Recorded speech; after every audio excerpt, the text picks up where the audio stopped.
Susan Lindauer, as a former CIA asset, how did you come to work? How did you get involved in the Iraq dossier?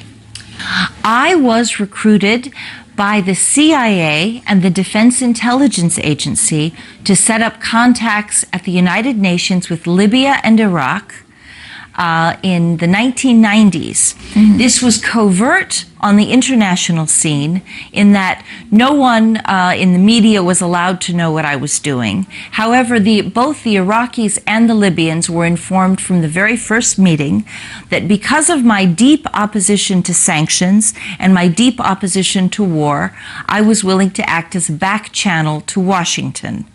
And it was a fascinating experience. What do you mean as a back channel? What did that involve?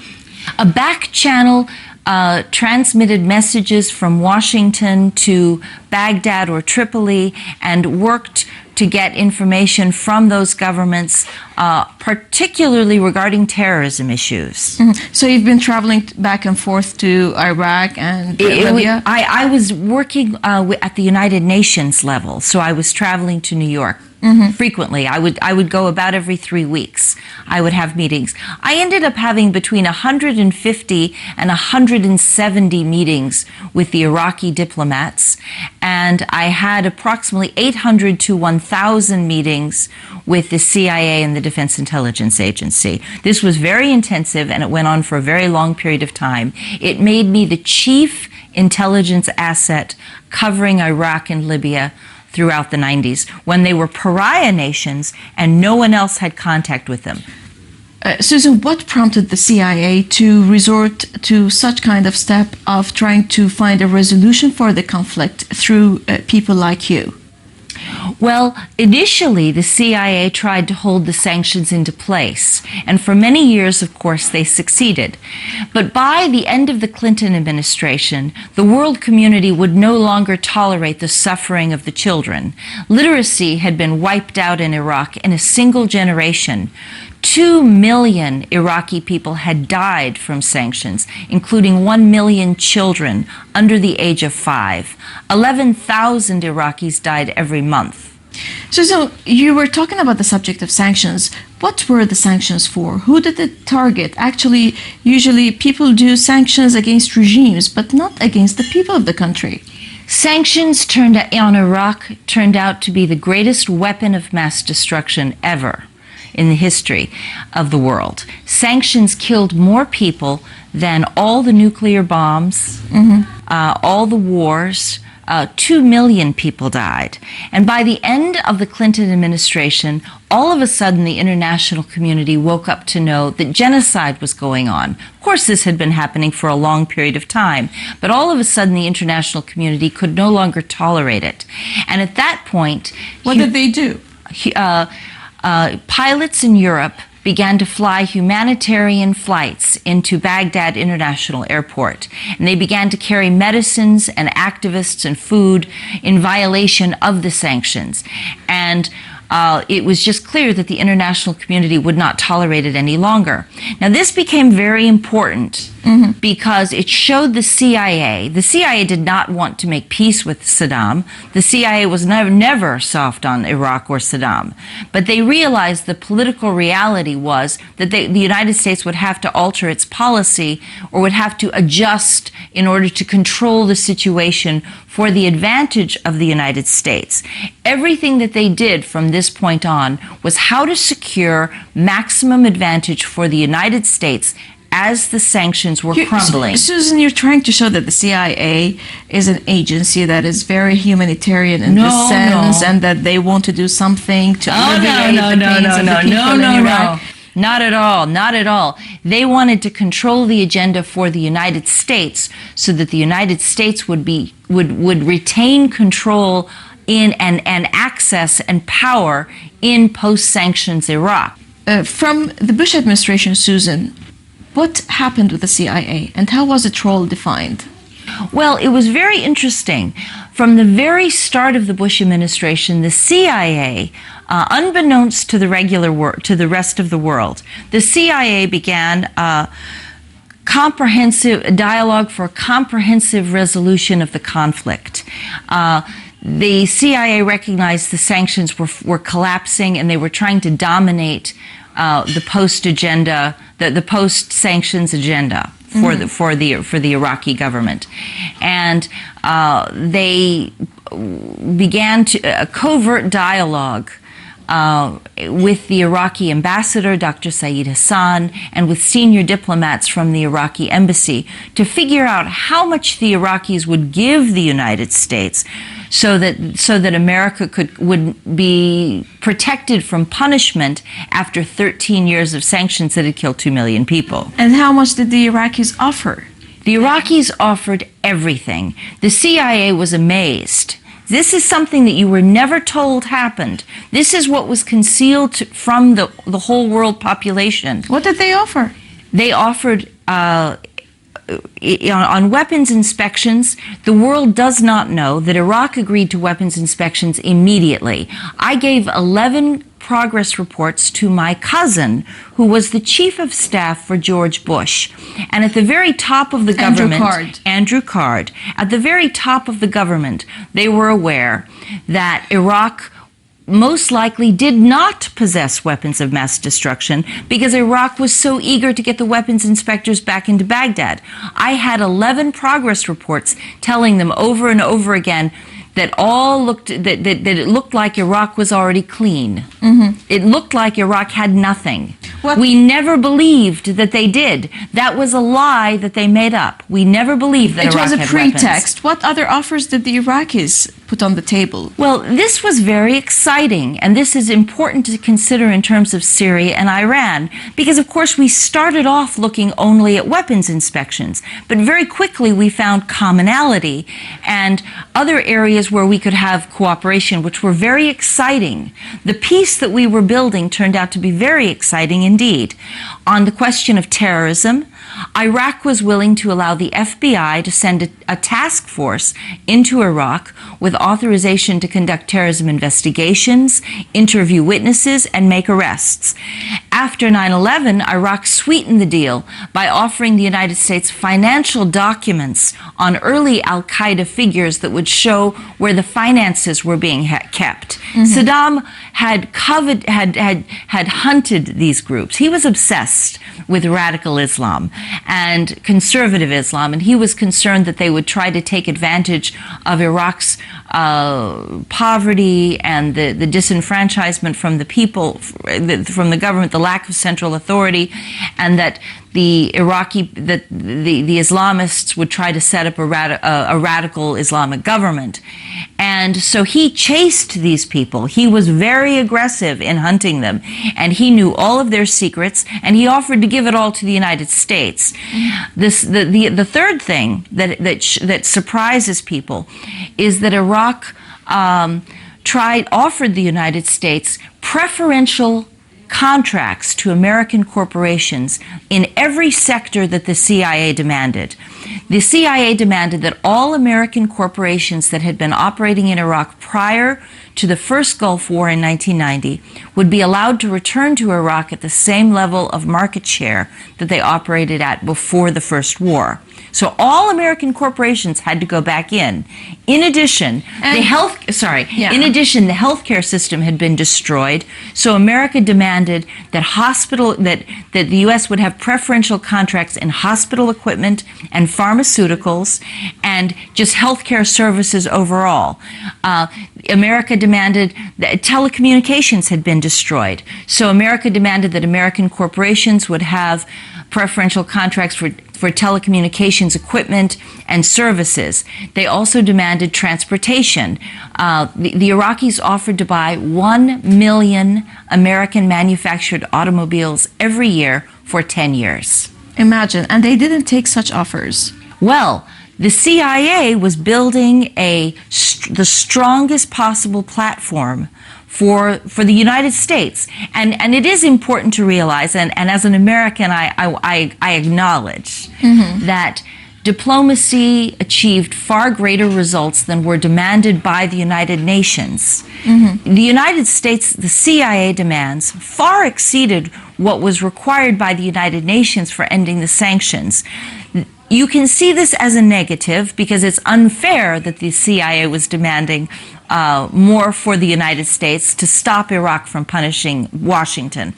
Or you can look at it a different way. Was Iraq punishing actually Washington? Iraq was willing to do everything that Washington asked for.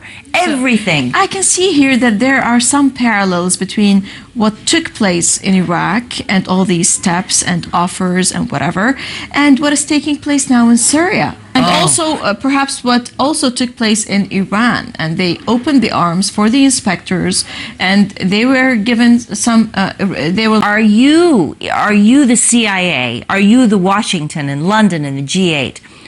Do you really want solutions, or are you using this as a pretext to chase for war? Okay. Are you chasing war? Because if you want solutions in Iran, they are very easy to find. This is not a difficult debate.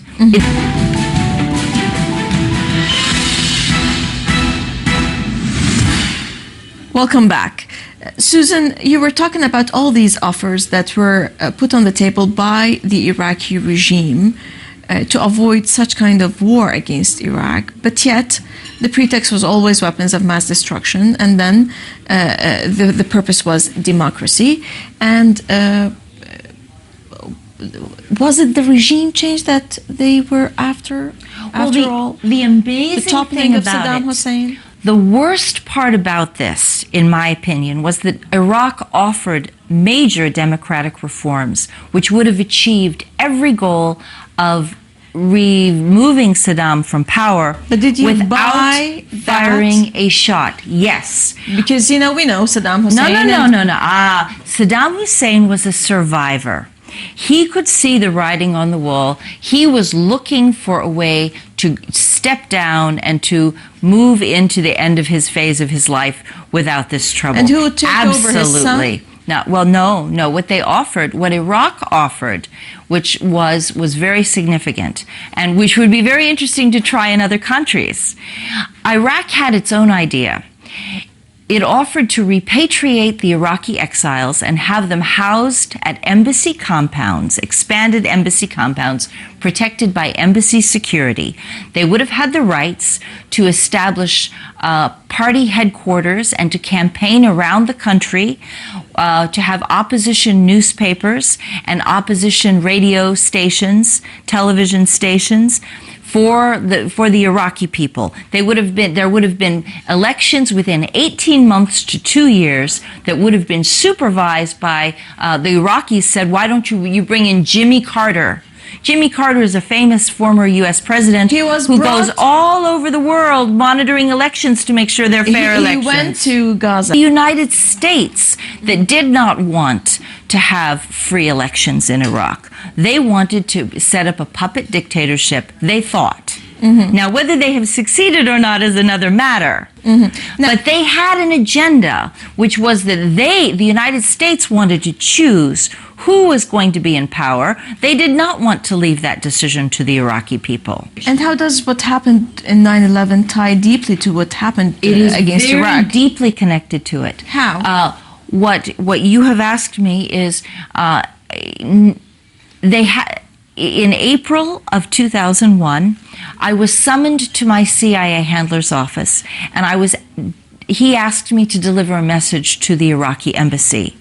And the message was that the United States was seeking intelligence on airplane hijackings, a conspiracy to commit a terrorist attack on the United States.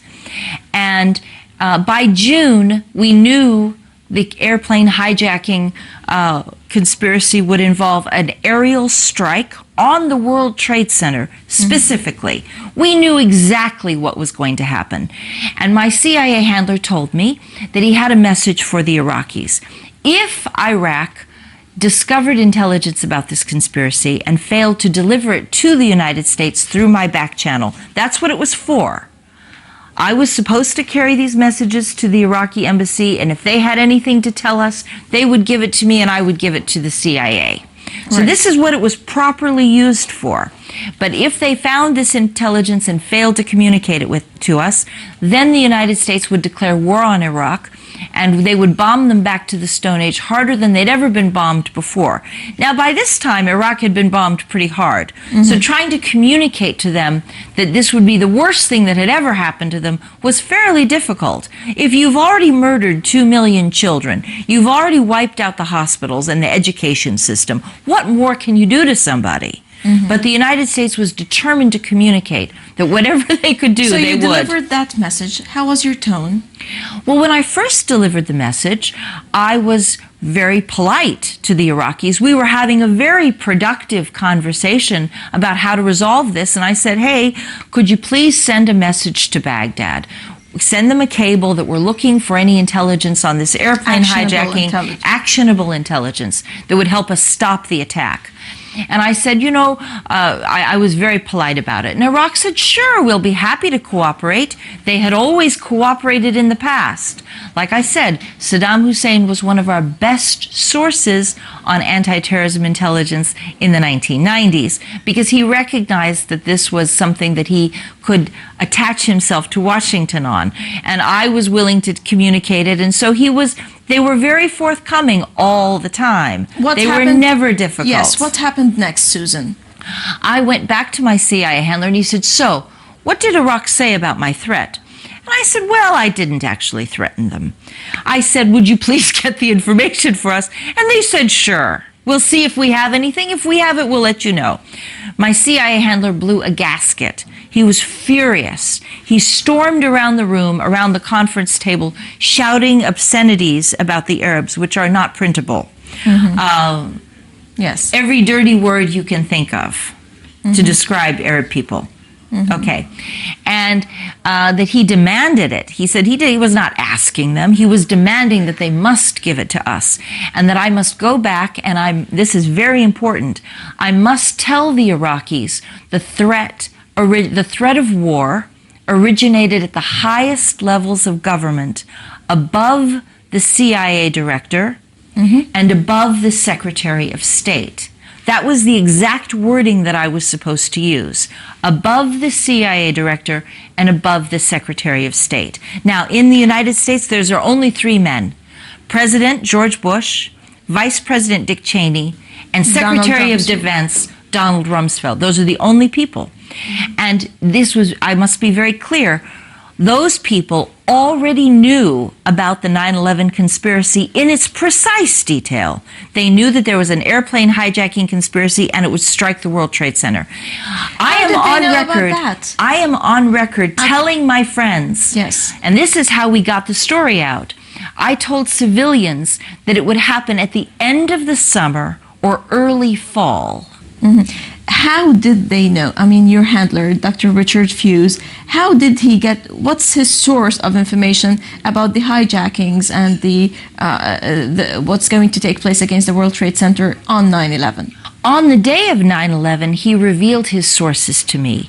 He told me, he said to me, how often, he was referring to the video of the airplanes flying over the waters and striking the buildings. And he said, Susan, how often do you think a man and woman are standing on a street corner with a video camera queued up, ready to record a car accident? He said, Susan, it never happens. At best, their arms are whipping around fast, and the camera, the video is blurry, and you have to slow it down to see what actually happens, and even then you're catching only the end of the accident. So he said this man and woman were Mossad agents, and they have been waiting on the street corner since early morning, ready to record this attack. And I said to him, you mean I have been looking for this attack, for intelligence from the Iraqis all summer long, and the Israelis knew about this attack and they didn't tell us? And they didn't tell us anything? Because I had been hunting for this from Baghdad. And he said, and the phone went dead immediately. The phone cut off. And I called him back, and he was very calm, and he said, Susan, we must never discuss this ever again. And you never discussed it ever We again. never did. However, George Bush admitted something very important. He said that on the day of 9/11, he said that he had seen video of the first airplane striking the World Trade Center before he went into the classroom where he was reading the book to the children. To the children, right. Okay. And then my cousin, Andrew Card, is the man who leans down and whispers in his ear that a second airplane has struck the World Trade Center towers. And so that's my cousin who does that. And that's Andy Card. And George Bush indicated that he'd already seen video of the first flight. That was taken by the Mossad. And that is the same video footage that my CIA handler referred to, and he identified them as Mossad. Why were you considered and accused of being an unregistered Iraqi agent to the Iraqi intelligence and for the nation of Iraq? The reason that you have never heard the truth about Iraqi pre-war intelligence is that I requested to testify on Capitol Hill so that I could bring this information to the public domain. 30 days after I made the request to testify before Congress, I woke up one morning and the FBI was on my doorstep, pounding on my door with an arrest warrant. And I became distinguished as the second non-Arab American ever indicted on the Patriot Act. I was held without trial for 5 years. They refused to give me a trial, though I demanded one. Constantly. I never gave up my right to a trial. I said, if you think I'm guilty, then you must present this to a jury, and you must present. You show your evidence, and I will make my defense. But I have the right to a trial. And the United States government said, no, you don't. Did you get a trial? Never. I was never allowed to have a trial. Up till now, no trial. No trial. Whatsoever. I was never convicted. You were released without I was a trial. locked up in prison on a Texas military base, Carswell Air Force Base, outside of Fort Worth. And the government fought to detain me, for the right to detain me, 10 years with no trial. I'm terribly sorry, but we have, because I believe that time